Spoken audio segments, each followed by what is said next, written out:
Man misses job interview while helping fainted elderly woman. But when he gets home, the phone rings. Michael Anderson was racing against time down Fifth Avenue when he saw the white-haired woman collapse on the ground.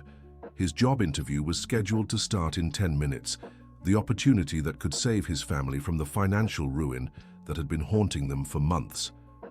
But when he saw that elegant woman fallen on the sidewalk, with her brown leather purse spilling its contents onto the asphalt, Michael couldn't just walk by. He dropped his briefcase and knelt beside her, checking if she was breathing. "Ma'am, can you hear me?" he asked with a trembling voice, gently touching her wrist. The woman slowly opened her eyes, looking confused. Her lips moved in an almost inaudible whisper. 23, 47, 12, 15. Michael leaned closer, trying to understand what she was saying. "What was that, ma'am?" "The numbers. Can't forget. 23, 47, 12, 15, she repeated, grabbing his arm with surprising strength. A small crowd began to form around them. Michael looked at his wristwatch and felt his stomach churn. The interview had started 5 minutes ago. It was the third opportunity he'd missed because of his family responsibilities, but he couldn't abandon that woman. "Has anyone called for help?" he shouted to the people watching. "I already called, young man," a woman replied. "The ambulance is coming."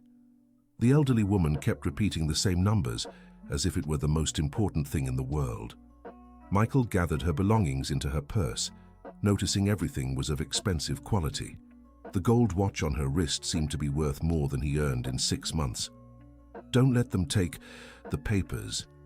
Safe deposit box number 23, she murmured before closing her eyes again. When the ambulance arrived, Michael insisted on accompanying the woman to the hospital. He called the company where he was supposed to be interviewed, explaining the situation, but the receptionist was clear. There wouldn't be a second chance. At Mercy Hospital, Michael waited in the waiting room while doctors examined the patient. It was nearly 2 in the afternoon when a woman around 40 years old arrived hurriedly, wearing an impeccable navy blue suit and carrying an executive briefcase. "Where is my mother?" she asked at the front desk, speaking loudly enough for the whole room to hear. "May I have the patient's name?" the nurse requested. "Eleanor Wilson Roberts. She was brought in a few hours ago."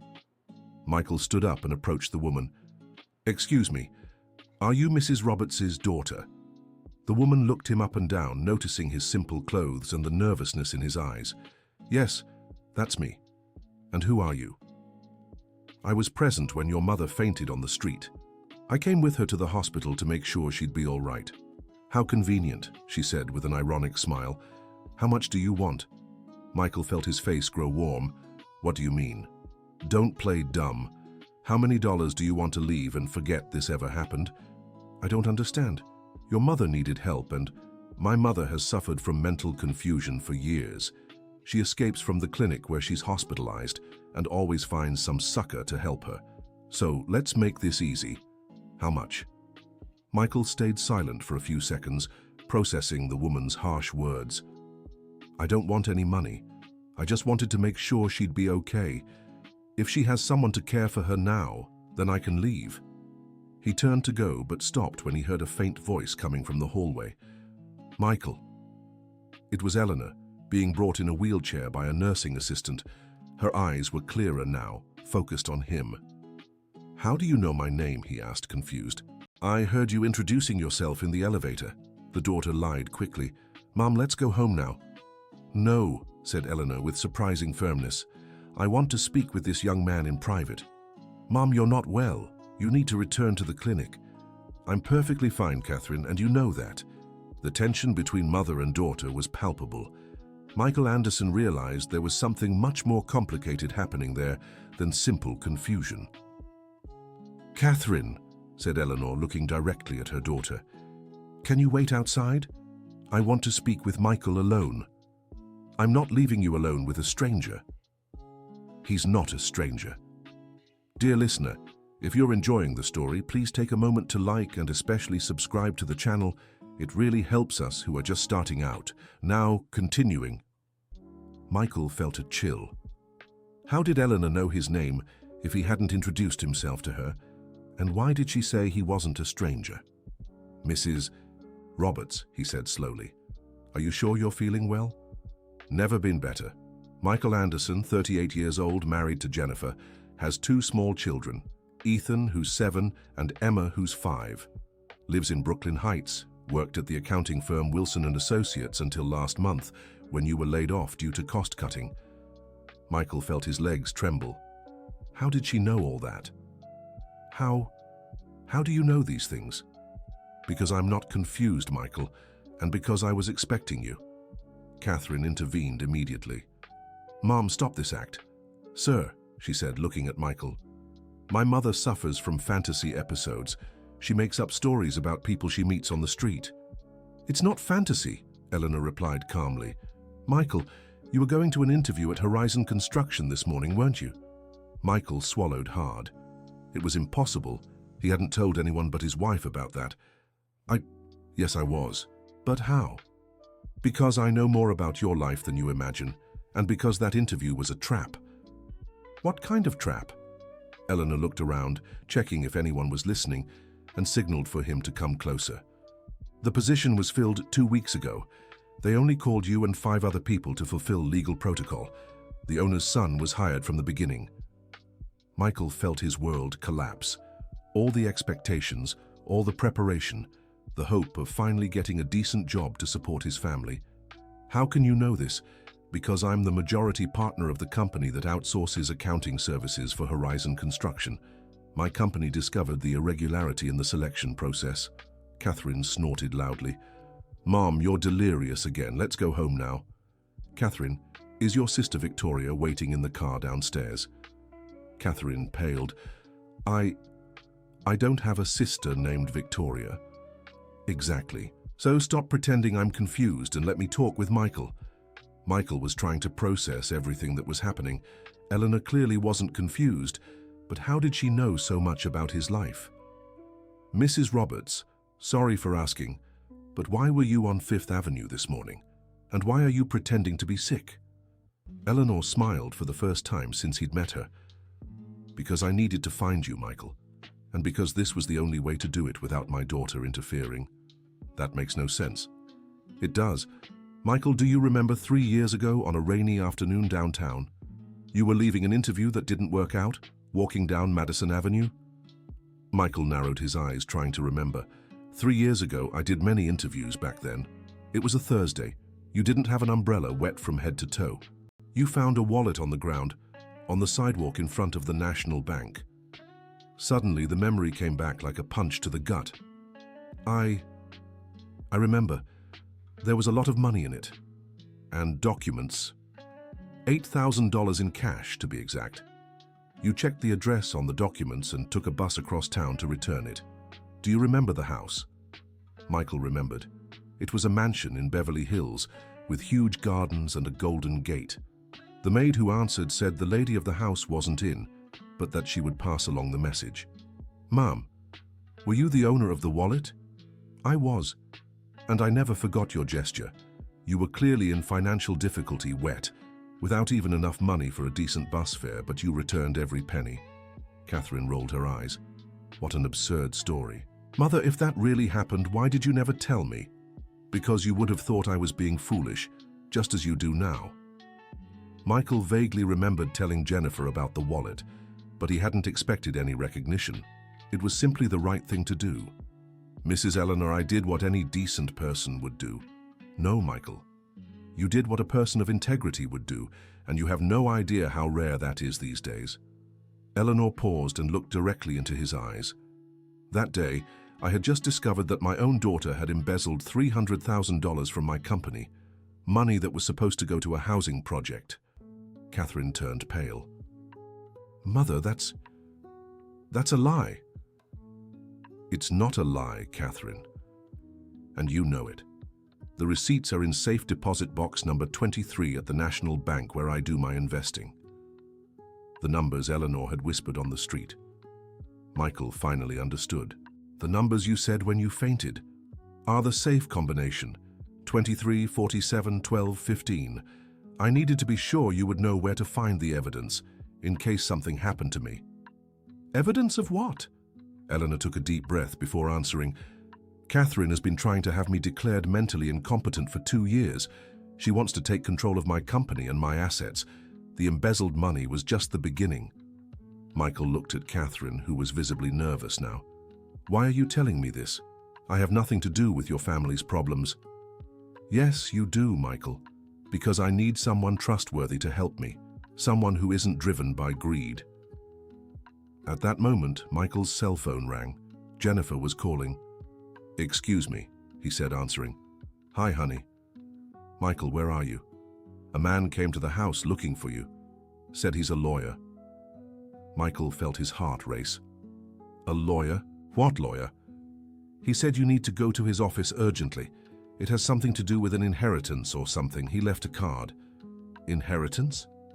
Jennifer, I don't have any rich relatives. That doesn't make sense. Eleanor touched his arm, signaling for him to hang up the phone. Michael, tell your wife you already know about the lawyer and that you'll take care of everything. Michael hesitated, but told Jennifer he would be home in a few hours and hung up. Mrs. Eleanor, what's this about a lawyer? I asked my lawyer to contact you today. Michael, I want to make you a proposal. What kind of proposal? I want you to work for me, managing my social projects. Michael laughed nervously. Mrs. Eleanor, I'm an accountant. I don't know anything about social projects. You know about honesty, and that's more important than any degree. Catherine intervened again, more aggressive now. Mother, this has gone too far. This man is a complete stranger. He is more trustworthy than my own daughter, Eleanor replied coldly. The temperature in the hospital hallway seemed to drop a few degrees. Michael realized he was being put in the middle of a family war, and it made him extremely uncomfortable. Mrs. Eleanor, I really appreciate the offer, but I can't accept. It wouldn't be fair to your daughter, and I don't want to cause more problems between you. Michael, said Eleanor, grabbing his hand. My daughter is trying to force me into a psychiatric clinic. She's already paid doctors to falsify reports claiming I suffer from senile dementia. Catherine exploded. That's a blatant lie. Mother, you're delusional. I'm not delusional, and I have proof of all this too. Eleanor looked back at Michael. You're the only person I can trust right now. Without you, I'll end up locked in a clinic, drugged with medication, while my daughter takes over everything I've built in my life. Michael felt completely lost. It was too much information to process, too many serious accusations being thrown back and forth. Mrs. Eleanor, are you absolutely sure of what you're saying? Accusing your own daughter of... I'm sure, Michael, and I can prove every word. Catherine took a few steps back as if preparing to flee. Mother, I won't stand here listening to these absurd accusations. I'm leaving. Catherine, said Eleanor firmly, if you leave now, I'll go directly to the district attorney's office tomorrow morning to file a formal complaint against you. Catherine stopped halfway. A complaint for what? Embezzlement, document forgery, attempted illegal incapacitation, and association with corrupt professionals to falsify medical reports. Michael realized Eleanor wasn't bluffing. Her voice was calm but determined. She really had proof of what she was saying. Mrs. Eleanor, he said carefully, if all this is true, why didn't you go to the authorities before? Because she's my daughter, Michael. I wanted to give her a chance to change, to regret what she was doing. But I realized she won't stop. Catherine slowly came back, her face red with anger. You're creating a paranoid fantasy, Mother. I never stole anything from anyone. Then explain the $300,000 that disappeared from the New Beginnings Project account. Money that was supposed to build 50 houses for needy families. There was an accounting misunderstanding. Misunderstanding, Catherine. You transferred the money to a personal account overseas. Did you think I wouldn't find out? Michael was watching a real-time confession. Catherine was clearly lying, and Eleanor had all the information. Why involve me in this? He asked. You can resolve these matters with lawyers, with the courts. Because I need someone to take care of the company while I sort out this situation. Someone who has no interest in stealing or taking advantage of the situation. Eleanor paused and looked directly at him. Michael, the company generates $2 million a year in profit. I'm offering you 15% partnership stake, plus a fixed salary of $20,000 monthly. Michael almost choked. $20,000 per month, and a share of the profits at year's end. It was more money than Michael could imagine, but something wasn't right. Nobody offered that kind of money to a complete stranger. Mrs. Eleanor, sorry for my suspicion, but this seems too good to be true. Why would you make such an offer to someone you met just a few hours ago? Eleanor smiled sadly. Michael, when you're 72 years old and discover your only daughter is trying to steal everything you've built in your life, you learn to value honesty above anything else. She paused. Besides, I didn't meet you a few hours ago. I've been observing you for 3 years. What do you mean, observing? After you returned my wallet, I got curious. I hired a private investigator to learn more about you. Michael felt a chill down his spine. Did you investigate me? I did. And I found out you've always been an honest person. That you never accepted bribes when you worked at City Hall. That you returned money you found on the street 3 other times. That you help neighbors in need, even when you yourself are going through financial problems. Michael was feeling invaded, but at the same time impressed with the level of information Eleanor had about him. So you planned today's meeting? I did. I knew about your interview because my company provides services for Horizon Construction. When I found out they were running a fake selection process, I decided to act.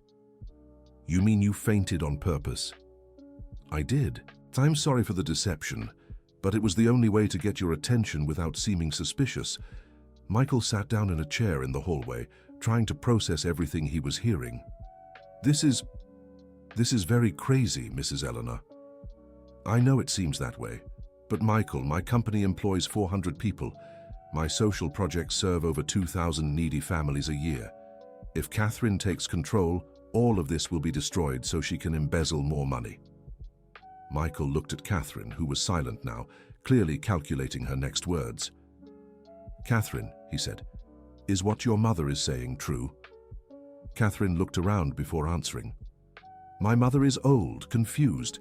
She mixes reality with fantasy. I just want to protect her. Protect her from what? From herself. She's been giving money to anyone who shows up with a sad story. She's already lost thousands of dollars to scammers. Eleanor stood up from the wheelchair with surprising strength. Lies. Every penny I donate has complete documentation and follow-up on results. She turned to Michael. Want proof that I'm not confused? Give me your phone. Michael hesitated, but handed over the device. Eleanor quickly dialed a number and put it on speakerphone. Montgomery and Partners, good afternoon, answered a female voice. Hello, it's Eleanor Wilson. Is Mr. Montgomery in? One moment, Mrs. Eleanor. A few seconds later, a male voice answered. Eleanor, how are you? Did you manage to speak with Michael? I'm with him right now, Mr. Montgomery. Can you explain to him about the documents we prepared? Of course. Michael, I'm the lawyer responsible for Mrs. Eleanor's business affairs. She asked me to prepare a partnership agreement and a complete report on the irregularities we discovered in the company. The documents are ready for your signature. Michael couldn't believe what he was hearing. But, Mr. Montgomery, I haven't even said I accept the proposal yet. Mrs. Eleanor was very specific about your moral qualities, Michael. She's sure you'll accept because she knows you won't leave 2,000 families helpless because of one corrupt person. Michael felt the weight of responsibility falling on his shoulders. Mr. Montgomery, these accusations against Mrs. Eleanor's daughter are very serious. They are serious and they are true. Michael, I have in my hands documents that prove embezzlement, signature forgery and bribery payments to doctors to issue false reports. It's a solid case. Catherine was getting visibly nervous now. This is a conspiracy. You're manipulating my mother. Eleanor looked at her daughter with sadness in her eyes. Catherine, I love you very much, but I can't let you destroy my life's work. Dear listener, if you're enjoying the story, please take a moment to like and especially subscribe to the channel. It really helps us who are just starting out. Now, continuing. Michael hung up the phone and looked at Eleanor. Mrs. Eleanor, even if I believe everything you're saying, I don't have experience running a company. You don't have to run it alone. I have a competent team. You would just be the final decision maker. Someone with moral authority to keep everything running honestly. And your daughter? My daughter will have two options: return the money she stole and agree to work under supervision, or face criminal charges. Catherine exploded. I didn't steal anything, and I won't accept being humiliated by a complete stranger. So you choose to face justice? Asked Eleanor calmly. Catherine didn't respond. Michael was torn. On one hand, the opportunity to finally have financial stability and help his family was too tempting to ignore. On the other hand, getting involved in such a complicated family dispute could bring unforeseen consequences. Mrs. Roberts, may I have some time to think? Of course, but Michael, I need an answer by tomorrow morning. Why the rush? Because on Friday, Catherine goes to court to request my incapacitation. If that happens, she legally takes control of everything. Michael felt a knot in his stomach. And that would be bad. It would be the end of everything, Michael. The company would be sold, the social projects cancelled, and hundreds of families would be left helpless. Eleanor took a business card from her purse and handed it to him. This is my office address. Tomorrow at 9 in the morning, I'll be there with my lawyer and all the documents. If you come, we'll sign the contract. If you don't come, I'll understand you decided not to get involved. Michael put the card in his pocket. And if I decide not to accept, then I'll try to find someone else. But Michael, after 3 years observing you, I'm sure I won't find anyone better. Catherine stepped forward. Mother, if you accept this crazy proposal, I'll sue you too. On what grounds? For taking advantage of someone with mental limitations. Eleanor laughed for the first time. Catherine, you'll have a hard time proving I have mental limitations when I have all the documents of your schemes in my hands. The discussion was interrupted by the arrival of a nurse. Mrs. Roberts, your test results are ready. Would you like to see them? Yes, I would. The nurse handed over a folder with papers. All neurological tests came back normal. There's no sign of dementia, Alzheimer's, or any other cognitive problems. You have a very lucid mind for your age. Eleanor looked directly at Catherine. Did you hear that, my daughter? Very lucid mind. Catherine was visibly shaken now. The tests could be wrong. They were done here at the hospital, by professionals you don't know and can't bribe, said Eleanor. Michael realized Eleanor had planned everything down to the smallest details. The medical tests at the public hospital would serve as proof of her mental sanity. Mrs. Roberts, may I ask a question? Of course. How did you know I would stop to help you today? Eleanor smiled. Because I know your character, Michael. You would never pass by someone who needed help. But what if I had passed by because of the interview? Then I would know I was wrong about you. Michael admitted to himself that Eleanor was right. Even knowing he would miss the interview, he couldn't help but stop. Mrs. Roberts, I need to go home to discuss this with my wife. It's too important a decision to make alone. Of course. Michael, would you like me to talk to her too? I'm not sure that would be a good idea. Jennifer will think it's a scam. Then take this card to her, said Eleanor, handing over another card. It's from Mr. Montgomery. He can explain all the legal details to both of you. Michael took the card and prepared to leave. Mrs. Roberts, thank you for your trust. Tomorrow morning you'll have my answer. Michael, she said, touching his arm, regardless of your decision, I want you to know that meeting you today restored my faith in humanity. Michael felt his eyes well up. It had been a long time since anyone had spoken to him that way. Thank you, Mrs. Eleanor. He turned to Catherine. Catherine, I hope you all can resolve these family matters. No one deserves to go through that. Catherine didn't respond, just nodded her head. Michael left the hospital with his head spinning. In one morning, his life had been completely turned upside down. He caught the first bus home, eager to talk to Jennifer about everything that had happened. The two-bedroom apartment in Brooklyn Heights was quiet when Michael arrived. Jennifer was in the kitchen, preparing lunch with the few ingredients they had in the refrigerator. How was the interview? She asked without turning around. Michael took a deep breath. Honey, can you sit down? I need to tell you something very important. Jennifer noticed the serious tone in her husband's voice and dried her hands on the dish towel. Did something happen? Michael told her everything from the beginning. Eleanor's fainting, the discovery that she knew details of his life, the accusations against Catherine, the job offer. Jennifer listened silently, her eyes growing wider and wider. Michael, this sounds like something out of a movie. I know it sounds crazy, honey, but I saw the documents, I heard the conversations. This woman is not lying. And you're thinking of accepting? I'm considering it. Jennifer, it's $20,000 a month. It's more than I made before I was fired. Jennifer stood up and began pacing the kitchen. Michael, these people are rich. Rich people fighting with rich people. We have nothing to do with this. But what if it's true? What if it's our chance to finally get out of this situation? What if it's a trap? What if this woman is really sick and you end up getting sued for taking advantage of her? Michael had thought of that too. That's why she gave me the lawyer's card. So you can get all your questions answered. Jennifer took the card and looked at it. Montgomery and Partners, never heard of them. We can call and set up a meeting. If it's a scam, the lawyer won't want to see us. Jennifer hesitated. Michael, I'm scared. Our life is already hard enough. I don't want it to get worse. Honey, how could it get worse? We're out of money, with bills overdue, living off your brother's charity. Maybe this is the chance we've been waiting for. At that moment, Ethan and Emma arrived home from school.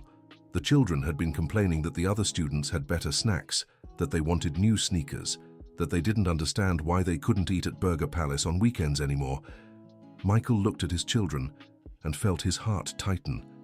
They deserved a better life. Jennifer, let's at least talk to the lawyer. Jennifer nodded reluctantly. Okay, but if I get any weird feeling, we get out of there fast. Michael called the offices of Montgomery and Partners. The secretary was very kind and scheduled a meeting for 6 o'clock that same evening. You can come together, she said. Mr. Montgomery will explain all the details of the contract and show you the documents regarding the case. At 5:30 in the evening, Michael and Jennifer took a taxi downtown. The office was on the 20th floor of a commercial building on Madison Avenue. Mr. Montgomery was a man of about 60, with graying hair and a warm smile. He greeted them personally in the conference room. Pleased to meet you. Mrs. Eleanor has told me a lot about you, Michael. Doctor, my wife is worried this might be some kind of scam. I understand the concern perfectly. Shall we look at the documents? Montgomery opened a large folder and spread papers across the table. These are the corporate bylaws of Eleanor Wilson and Associates. 15 employees, offices in New York City and Boston, annual revenue of $2.3 million. He showed the financial statements from the last 3 years. Here are the profit and loss statements. As you can see, it's a solid and profitable company. Jennifer examined the papers carefully. Mr. Montgomery, what about these issues with Mrs. Eleanor's daughter? Montgomery picked up another folder. Catherine Wilson Roberts, 42 years old, business degree, has worked at the company for 10 years. In the last 2 years, the following irregularities have been identified. He opened the folder and showed bank statements, transfers, payment receipts. Embezzlement of $300,000 from the housing project, payment of $50,000 to 2 doctors to issue false reports about her mother's mental capacity, attempted bribery of a public official to speed up the guardianship process. Michael felt a chill. Mr. Montgomery, these are serious crimes. They are. And Mrs. Eleanor has proof of everything. She has been documenting her daughter's actions for 2 years. Why didn't she go to the police before? Because she still had hope that her daughter would change her behavior. But the situation reached its limit when Catherine tried to forcibly commit her to a psychiatric clinic last week. Jennifer was growing increasingly worried. Mr. Montgomery, if my husband agrees to work for Mrs. Eleanor, won't he be considered an accomplice to these accusations? No. Michael would be hired to manage the company legitimately. The criminal matters involving Catherine are separate and will be resolved in court. Montgomery pulled out another document. This is the contract I prepared for Michael. Monthly salary of $20,000, 15% profit sharing, meal vouchers, health insurance for the whole family, childcare assistance for the children. Jennifer almost fainted when she saw the numbers. This is real? It's real. Mrs. Eleanor wants to ensure Michael has financial peace of mind to dedicate himself completely to the work. Michael read the contract line by line. Everything seemed legal and well-structured. Mr. Montgomery, what exactly would my role be? Supervise the company's daily operations, approve expenses above $10,000, oversee the social projects, and ensure all procedures are done transparently and legally. And if Catherine tries to harm me, she won't have the power to do so. With the signing of this contract, Michael becomes a minority partner in the company and has full legal protection. Jennifer pulled Michael aside into a corner of the room. Honey, I'm still scared, but this could be our salvation. Do you think we should accept? I think we have no choice. If we don't accept, we'll stay in the same situation. At least this way we have a chance. Michael returned to the lawyer. Mr. Montgomery, I will accept the proposal. Excellent. I can prepare the documents for signing tomorrow morning. There's one more thing, said Michael. I want everything done transparently. If I discover any irregularities, I will report them immediately. Montgomery smiled. That is exactly why Mrs. Eleanor chose you, Michael. The next morning, Michael arrived at Eleanor's office promptly at 9 o'clock. She was waiting with Montgomery and two other lawyers he didn't know. Michael, these are Mr. Johnson and Mr. Williams. They will witness the signing of the contract. Eleanor was dressed formally in a navy blue suit with a posture very different from the fragile lady he had met at the hospital. Mrs. Eleanor, are you well? I'm wonderful, Michael. Yesterday was just an act to convince my daughter I didn't suspect her plans. Michael realized Eleanor was much smarter than he had imagined. You planned everything down to the smallest detail. I had to plan. Michael, my daughter is intelligent and dangerous. If I didn't have irrefutable proof, she would have managed to have me committed. Montgomery placed the contract on the table. Michael, you can sign here, here, and here. Michael signed the documents, feeling like he was taking the most important step of his life. All done, said Eleanor, smiling. Now you're officially my partner. Mrs. Eleanor, when do I start working? Today. I want you to get to know the company and the employees. They left the office and got into Eleanor's car, a black luxury sedan driven by a uniformed driver. Michael, in a few minutes you'll see the reality of our company. It's important for you to know that not everything will be easy. What do you mean? Catherine has worked there for 10 years. Half the employees are loyal to her. They'll resist your authority at first. Michael felt a knot in his stomach. And how will I handle that? With patience and by demonstrating competence. Michael, these people need to understand you're there to protect their jobs, not to harm them. The company building was on Park Avenue, a modern glass and steel structure. In the lobby, a golden plaque read, Eleanor Wilson and Associates, Consulting and Social Projects. When they entered the elevator, Eleanor explained the company structure. First floor, Financial and Accounting Department. Second floor, Social Projects and NGO Relations. Third floor, my office and meeting rooms. The elevator doors opened on the first floor, and Michael saw a modern environment with about 20 employees working on computers. Everyone, Eleanor said loudly, I want to introduce Michael Anderson, our new partner director. The silence that followed was awkward. Some employees looked surprised, others suspicious. Where's Catherine? Asked a blonde woman. Catherine no longer works with us, Eleanor replied calmly.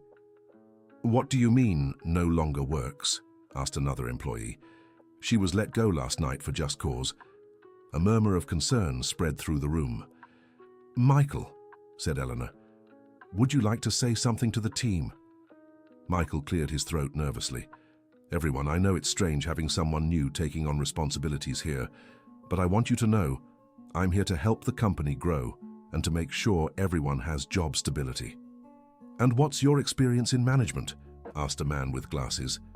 I've been an accountant for 15 years. I've worked at companies of various sizes and know the administrative field well. But you've never managed social projects, said the blonde woman. No, but I'm here to learn, and I'm counting on all your help. Eleanor intervened. Michael, this is Samantha, our social projects coordinator. She's worked with us for 8 years and knows everything about our programs. Samantha shook Michael's hand without much enthusiasm. Pleasure. I hope you understand our work here is very serious. It's no joke. I understand completely. And Samantha, I want you to know I don't intend to change anything that's working well. They continued the tour through the company.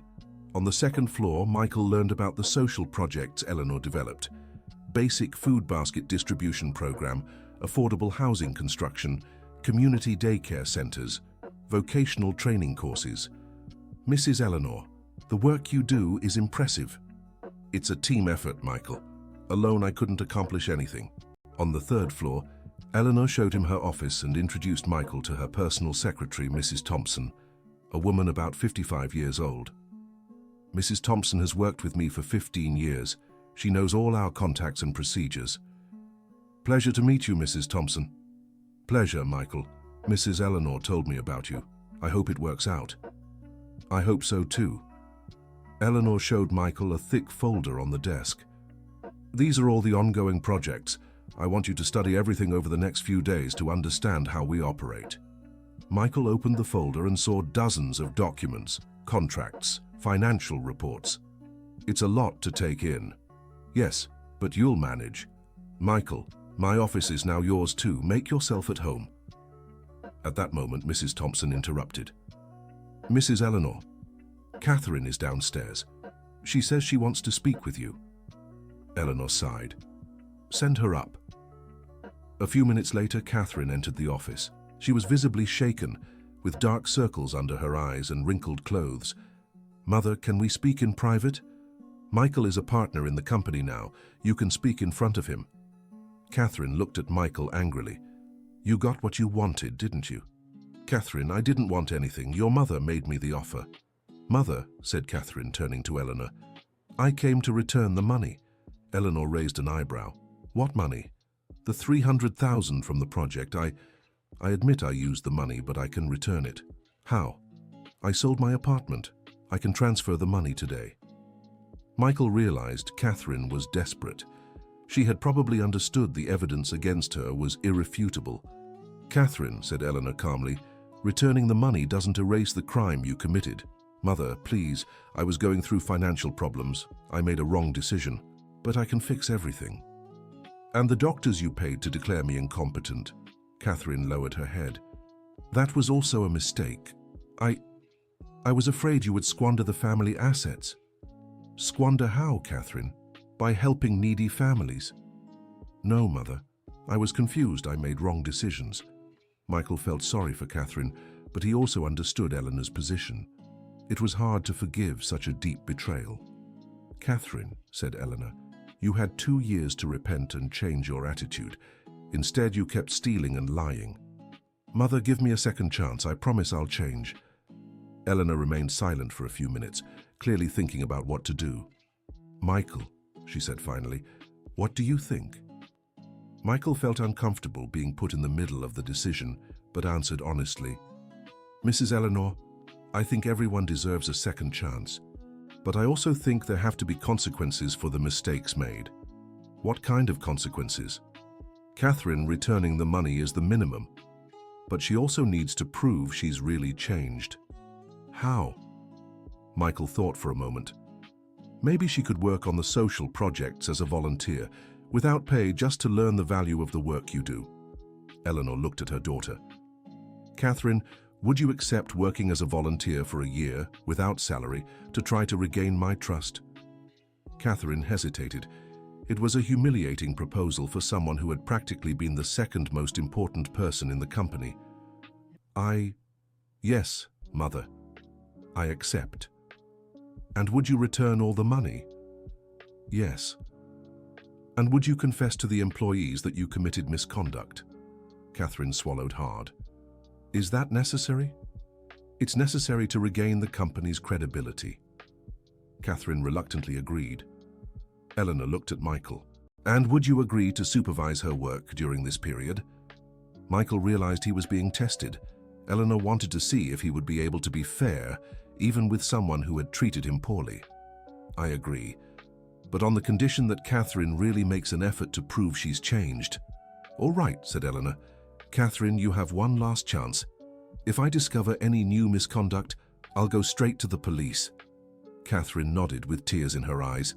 Thank you, Mother. I promise I won't disappoint. In the days that followed, Michael threw himself headfirst into his work.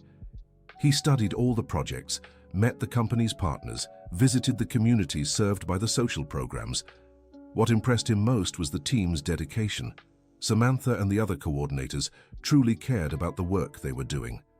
They weren't there just for the salary, but because they believed in the company's mission. Dear listener, if you're enjoying the story, please take a moment to like the video and especially subscribe to the channel. It really helps those of us who are just starting out. Now continuing. Catherine started working as a volunteer in the housing project. At first, she was visibly resistant, but little by little she became involved with the benefiting families. Michael, Samantha said one morning, I need to admit I was wrong about you.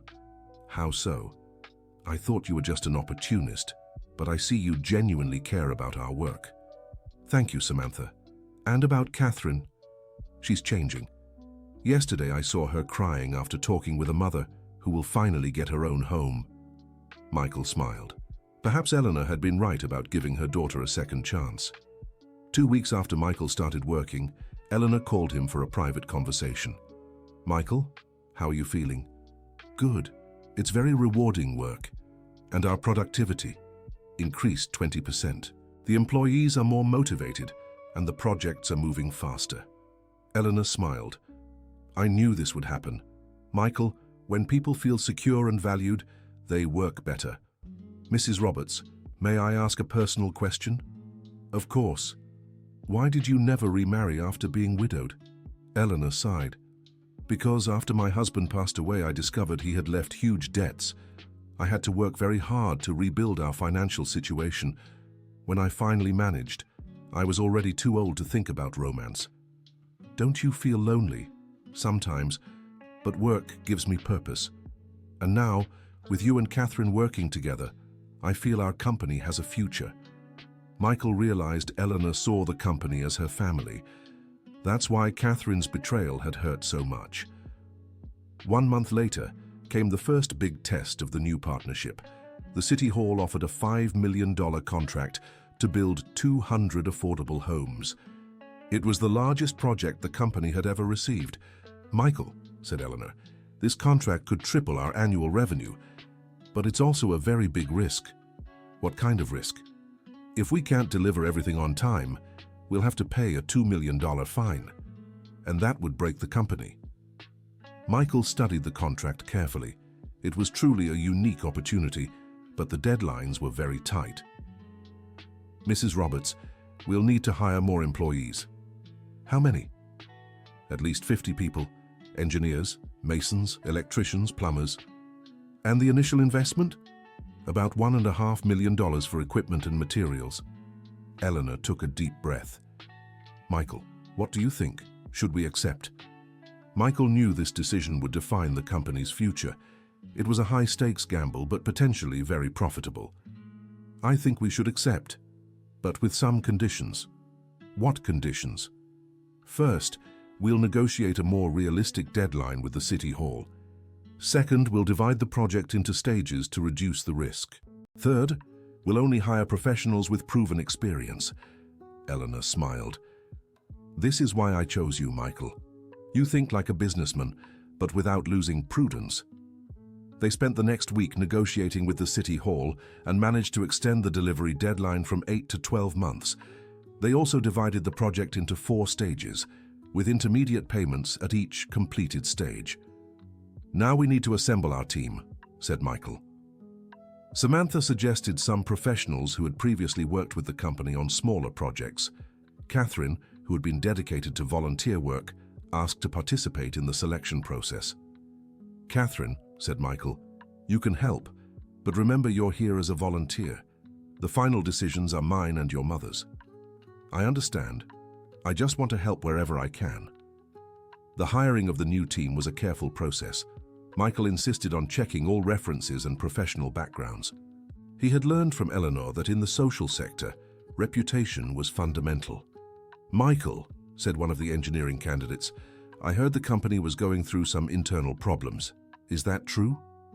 Michael decided to be honest. We had some issues in the past, but now we have a new structure and are focused exclusively on doing quality work. And the owner's daughter. I heard rumors she was fired for irregularities. Catherine is working with us again, but now under supervision. All decisions go through me and Mrs. Wilson.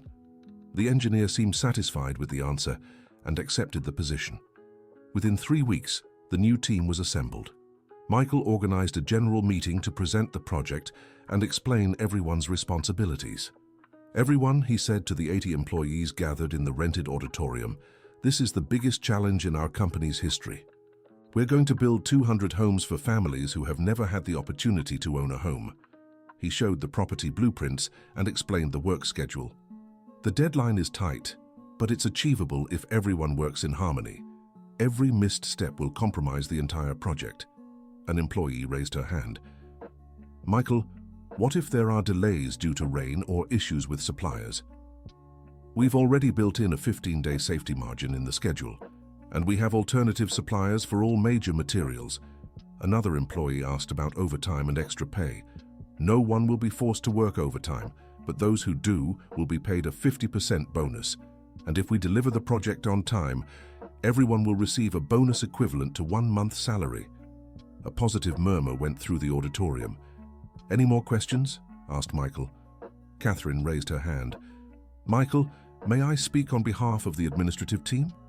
Michael hesitated but agreed. Everyone, said Catherine, standing up. I know some of you distrust me because of the mistakes I made in the past, but I want you to know I'm here to help in any way needed. This project is too important to be harmed by personal issues. It was a tense moment, but most employees seemed to accept Catherine's words. The project began the following Monday. Michael established a routine of visiting the construction sites every day, monitoring progress and solving problems as they arose. In the first month, everything went better than expected. The foundations of 50 houses were completed on schedule, and the first phase was delivered to City Hall without delays. Michael, said Eleanor after they received the first payment, you're doing an excellent job. The team is committed. It's easy to lead when everyone wants the project to succeed. And Catherine? She's really trying. Yesterday she stayed until 9 at night, helping organize the documentation for the completed houses. Eleanor smiled. I'm starting to believe my daughter has really changed. But in the second month, problems began. One of the cement suppliers delayed an important delivery, causing a week's delay on 20 houses. Then torrential rains halted work for 4 days. Michael was worried, but remained calm. Everyone, he said in an emergency meeting, we have 15 days of accumulated delays, but we can still make up for lost time if we work more efficiently. He proposed some changes to the schedule, concentrating more workers on the critical stages. Samantha, can you coordinate 2 construction teams simultaneously? I can try, Michael. Catherine, can you speed up the paperwork so it doesn't hold up the schedule? I can. I'll work weekends if necessary. The new strategy worked. In 3 weeks, they had made up for the 15 lost days and were back on the original schedule. But in the 3rd month, a much more serious problem arose. During a routine inspection, Michael discovered that one of the subcontractors was using materials of inferior quality to those specified in the contract. Mr. Jenkins, said Michael to the person in charge of the subcontract, these bricks do not meet our specifications. Oh, Michael, it's almost the same thing. No one will notice the difference. I noticed, and the City Hall will also notice during the inspection. But these bricks cost 40% less. It's good savings for the company. Michael felt the anger rise. Mr. Jenkins, our contract is to build quality homes for families who will live there for decades. We are not going to skimp on quality. Michael, be reasonable. Everyone does this in construction. We don't. Either you use the correct materials, or I will terminate the contract with you today. Jenkins tried to argue, but Michael was unyielding. In the end, the subcontractor agreed to replace all the inferior quality materials. Michael, said Samantha later, you did the right thing, but this will increase our costs. Samantha, if we skimp on quality now, we will have much bigger problems in the future. Our reputation is worth more than any immediate savings. When Michael told Eleanor about the incident, she was proud. Michael, that's exactly why I chose you. You don't let yourself be corrupted by financial pressures. Mrs. Roberts, I learned from you that doing the right thing sometimes costs more in the short term, but it always pays off in the long run. In the 4th month, when the project was 70% complete, an unexpected proposal arrived. A much larger construction company offered to buy the City Hall contract for $7 million. Michael, said the company's representative, you would receive $2 million in profit without having to finish the project. It's a very good offer. Michael was tempted. $2 million in immediate profit versus the risk of completing the project and maybe making $3 million. I need to discuss it with my partner, he said. That night, Michael talked to Eleanor about the proposal. Mrs. Roberts, financially, it's an interesting offer. It reduces our risk and guarantees a good profit. But we will disappoint 140 families who are waiting for their homes to be finished. Eleanor smiled. And that bothers you? It does. These people have placed their trust in us. Some have already started preparing to move. Michael, what is your recommendation? I think we should continue with our project. It's riskier, but it's the right thing to do. Then let's continue. They rejected the offer and focused on completing the project on time. And to everyone's surprise, they managed to deliver the 200 homes 2 weeks early. The handover ceremony was emotional. 200 families received the keys to their own homes, many of them crying with joy. Michael, said a lady of about 60 years, you have no idea what it means to have your own home after 50 years of paying rent.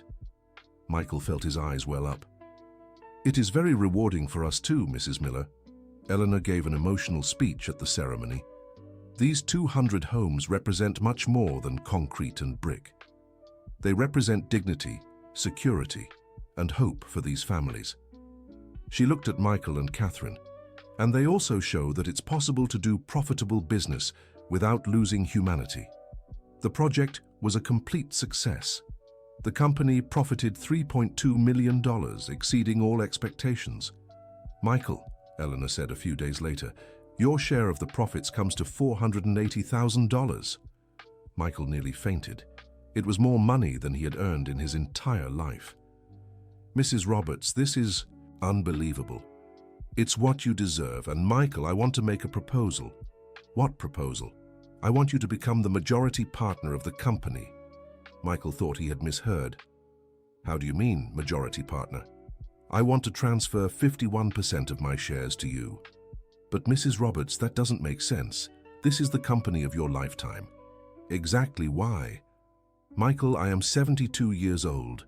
I could leave this world at any time. I want to be sure my work will continue in the hands of someone with integrity.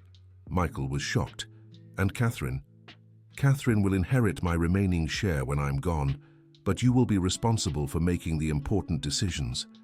Mrs. Roberts, I need time to think about this. Of course, but Michael, also think that you would have the power to expand our social projects to other cities. Imagine how many families we could help. That night, Michael talked with Jennifer about the proposal. Honey, does this mean you would be the owner of the company? I would be the majority partner. I would have control of decisions, but Eleanor would still be a partner. Michael, a year ago we were almost evicted, and now you could be the owner of $1 million company. It seems like a dream. It is a dream, Jennifer, but it's also an enormous responsibility. Why? Because it wouldn't be just a company. There would be hundreds of employees depending on me, thousands of families being served by our projects. Jennifer hugged her husband. Michael, I trust you. If Eleanor trusts you, if the employees trust you, I trust you too. The next day, Michael accepted Eleanor's proposal. Mrs. Roberts, I accept becoming the majority partner, but on one condition. What? You remain the president of the company. I will be the executive director, but the most important decisions we will make together. Eleanor smiled. Perfect. And Michael, I want Catherine to be promoted to administrative director. Michael hesitated. Are you sure? I am. These months of volunteer work have proven she has truly changed. Michael agreed. Catherine had worked very hard to regain everyone's trust. The partnership transfer ceremony was held at the office of Montgomery and Partners, with all the company directors present. "Michael," Eleanor said, signing the documents, "now the responsibility is yours." "Ours, Mrs. Roberts, our responsibility."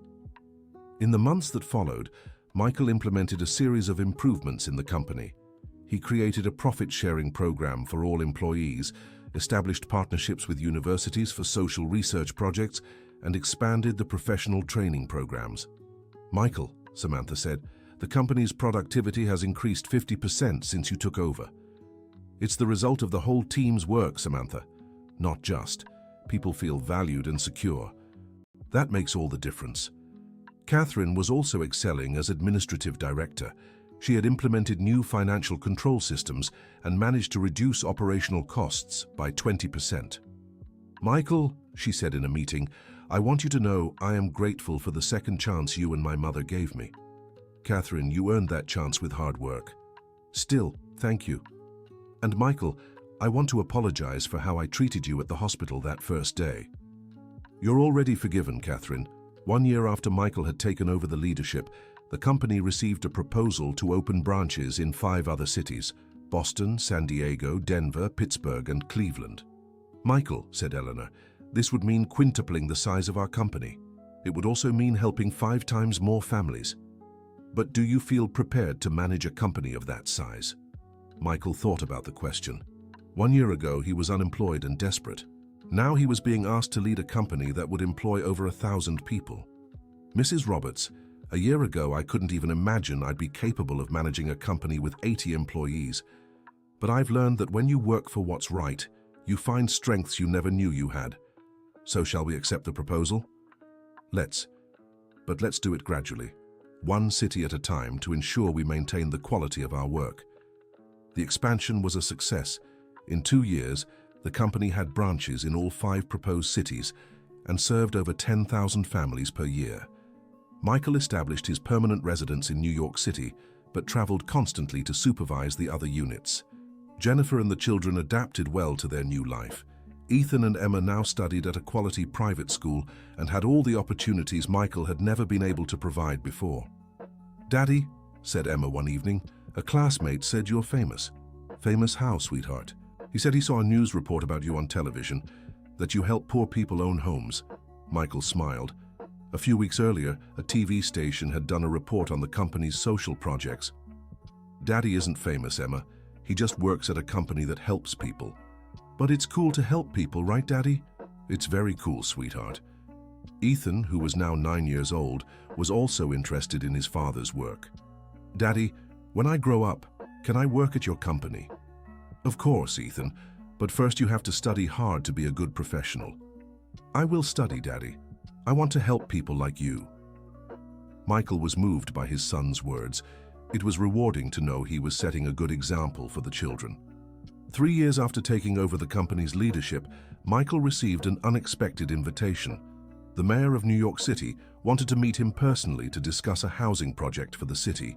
"Michael," said the mayor at the meeting, "your company has become a national benchmark in social housing projects. We want to propose a project for 5,000 affordable homes." Michael was impressed by the project's scale. "Mr. Mayor, 5,000 homes is a huge project. We would need at least 3 years to complete it. We have that time frame and a budget of $50 million. It was the largest project the company had ever received." Michael said he needed to discuss it with Eleanor before giving an answer. "Mrs. Roberts," he said the next day, "this project could transform our company into one of the largest in the sector in the country. But do you think we have the capacity to execute something so large?" "I believe so, but I would have to hire over 500 employees and open 2 new units just for this project." Eleanor reflected for a few minutes. "Michael, remember when we met? You missed a job interview to help a stranger on the street." "I remember. At that moment, you chose to do what was right even knowing it would cost you dearly. Today you are in a position to help 5,000 families. What do you think is the right decision?" Michael smiled. "To accept the project." "Then let's accept it." The 5,000 home project began 6 months later. Michael assembled a planning team of 20 people just to organize the project's logistics. "Michael," said Catherine, "this project will generate a profit of over $10 million for the company, and it will provide homes for 5,000 families, Catherine. That is the most important profit." The construction of the 5,000 houses took 2.5 years to complete. During that period, Michael became a well-known figure in the area of social responsibility. He received invitations to give lectures at universities and participate in conferences on affordable housing. "Michael," said Eleanor at one of these conferences, "you have become what I always dreamed of, a businessman who can generate profit without losing social consciousness." "I learned from you, Mrs. Roberts." "No, Michael, you already had that within you. I merely offered the opportunity." The ceremony for the handover of the 5,000 houses was held at the Municipal Stadium in New York City. 5,000 families received the keys to their homes at an event that received national press coverage. "Michael Anderson," said the mayor in his speech, "represents the best of American business, someone who can conduct profitable business without forgetting social responsibility." Michael went up on stage to speak and saw the 5,000 families in the stands. Many people were crying with emotion for finally having achieved home ownership. "American families," he said into the microphone. "These houses are not just the result of our company's work. They are the result of your determination, of never giving up on the dream of having a home of your own." He paused and looked at Eleanor, who was in the front row. "5 years ago, I was a desperate, unemployed man chasing after a job. Today, I have the privilege of handing over homes to 5,000 families. This was only possible because one person believed in me when I didn't even believe in myself." Michael looked at the audience. "Mrs. Eleanor Wilson Roberts taught me that true success is not measured by the money we make, but by the number of lives we are able to change for the better."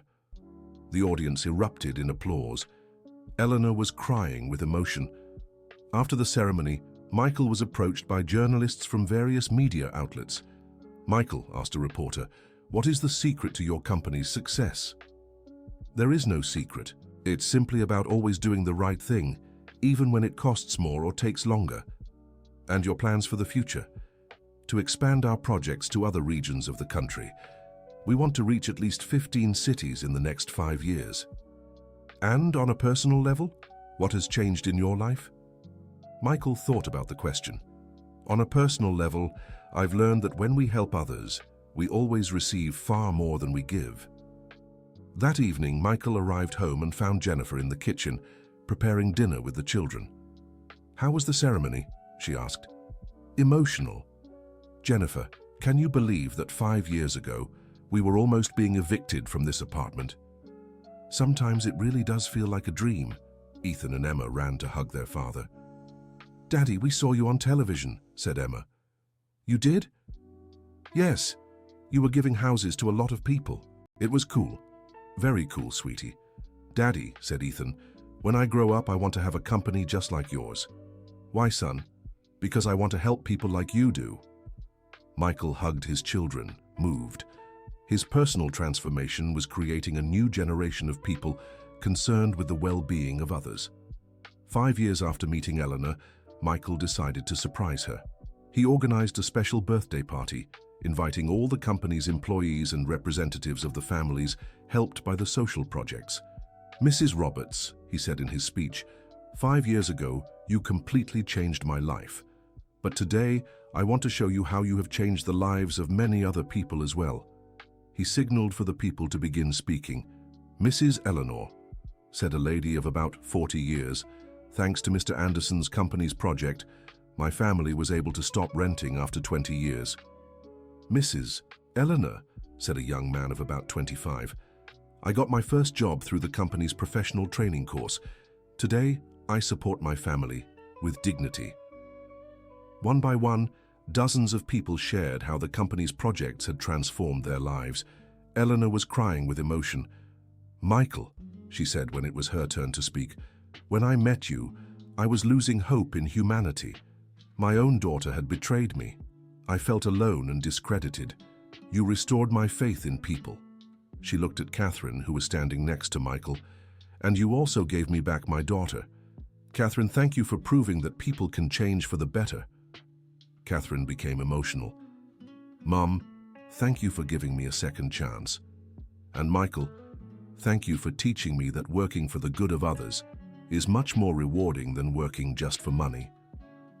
That night, after everyone had left, Michael, Eleanor, and Catherine stayed talking in the office. Michael, said Eleanor. I want to tell you something. Go ahead, Mrs. Eleanor. You know I'm getting old. I'm 77 years old and my health isn't what it used to be. Michael felt a tightening in his heart. Mrs. Eleanor, you're all right, aren't you? I'm fine, but I want to make sure that when I'm gone, our company and our projects will continue to exist.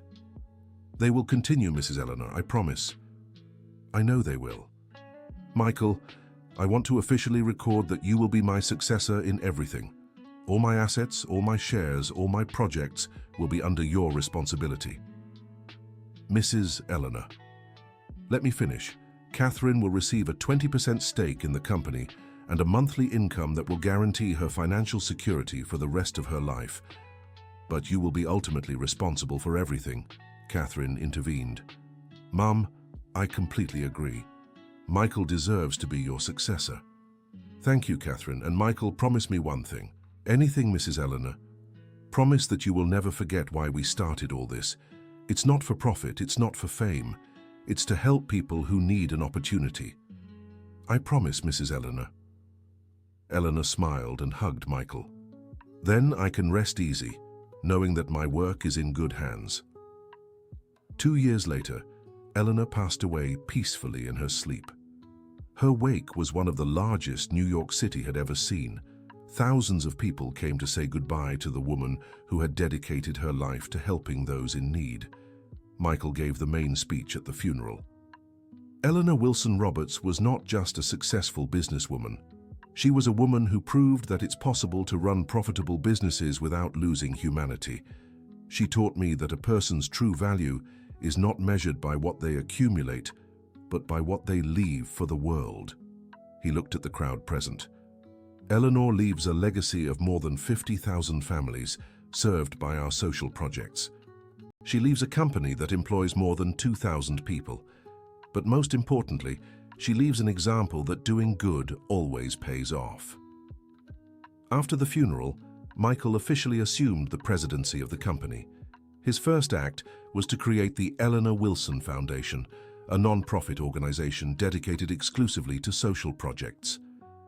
Michael, said Catherine a few months later, my mother would be proud to see what you're doing. I'm trying to honor her memory, Catherine. And you're succeeding. The company has never been so prosperous and at the same time so socially responsible. Michael smiled. It was true. The company had grown a lot under his leadership, but without ever losing the social focus that Eleanor had established. 10 years after meeting Eleanor, Michael Anderson was driving down Fifth Avenue when he saw a man standing on the sidewalk, looking around, confused. He seemed lost and worried. Michael stopped the car and got out. Can I help you with something? Oh, thank you. I'm looking for the address of a company for a job interview, but I can't seem to find it. Michael looked at the paper the man was holding in his hand and smiled. It was the address of the Old Horizon Construction, the same company where he had missed his interview 10 years earlier. I know where it is, said Michael. I can take you there. Really? Thank you so much. During the ride, the man said he had been unemployed for 6 months and that this was his last chance to get a job before being evicted from his apartment. I understand your situation perfectly, said Michael. I've been through that too. When they arrived at the company, Michael handed the man his business card. If the interview doesn't work out, come see me. I might have an opportunity at my company. The man looked at the card and his eyes widened.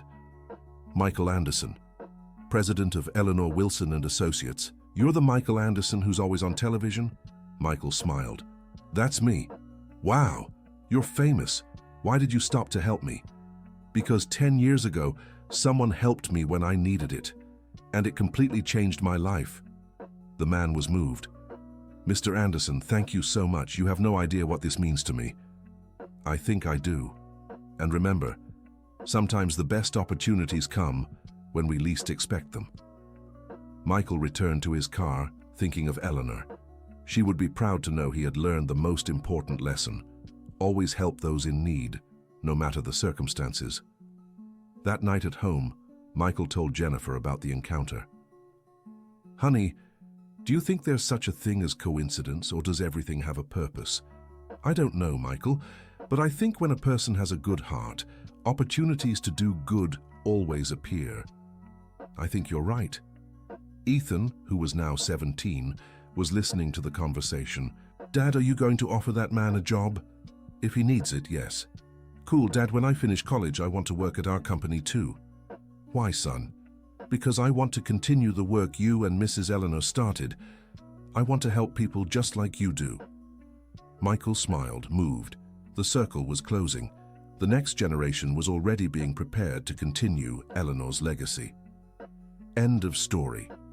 So, what did you think of this story of overcoming? Do you believe Michael made the right decisions?